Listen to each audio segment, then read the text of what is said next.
Assalomu alaykum. Tak mana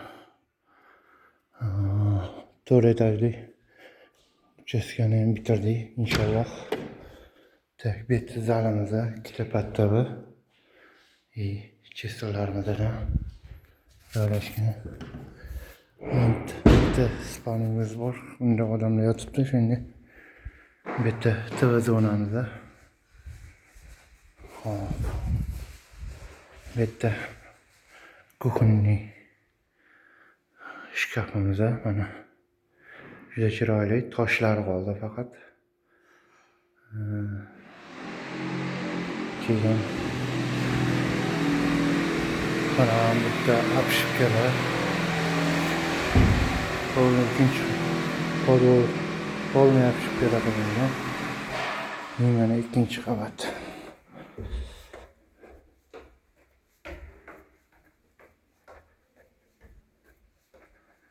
Tak, ikkinchi qavatimizda mana hol. Holda mana birinchisi bitta детский kabinet, детский spalniy. Devorlaridan tortib oynalarigacha biz zakaz qilib qo'yib berdik. Hop. Ikkinchi kabinet bu ofis. Hop.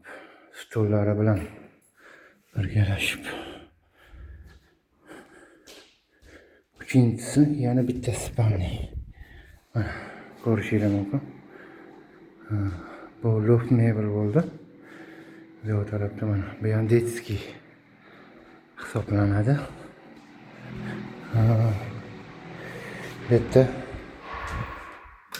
sanuzellarimizdagacha o'rnatganimizda faqat tosh qoldi.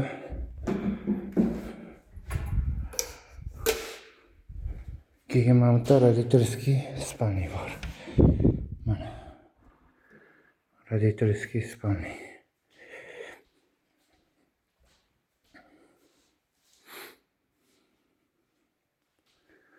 Bitta o'zini alohida sanuzelar bor mana. Bitta ham faqat toshi qoldi.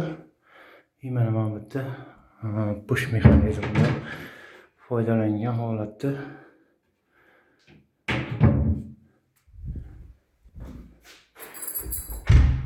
Endi sizlarni mansardaga olib chiqaman, xudo xolasa. Mana ikkinchi etajda ham polniy, uchinchi etajaga chiqarish ham polniy apshipkalari bilan bo'lgan.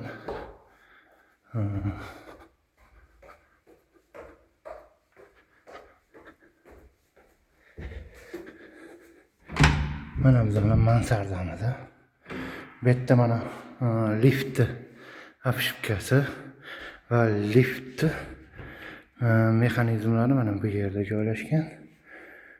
Yopganingizda hatto zazolari ham bilinmaydi.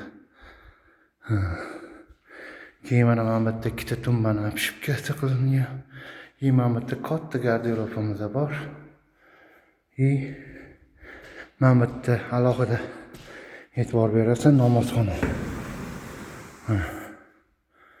Namozxona. Hop, chiroqlarni yoqqanim yo'q. Hamma xonaning chiroqlari yonadigan qilib qo'yilgan o'zi. Mana bitta ko'rishingiz mumkin, bitta shkaf. Mana bu yerga kir mashina qo'yilar ekan. Bitta xo'sh. Mana bitta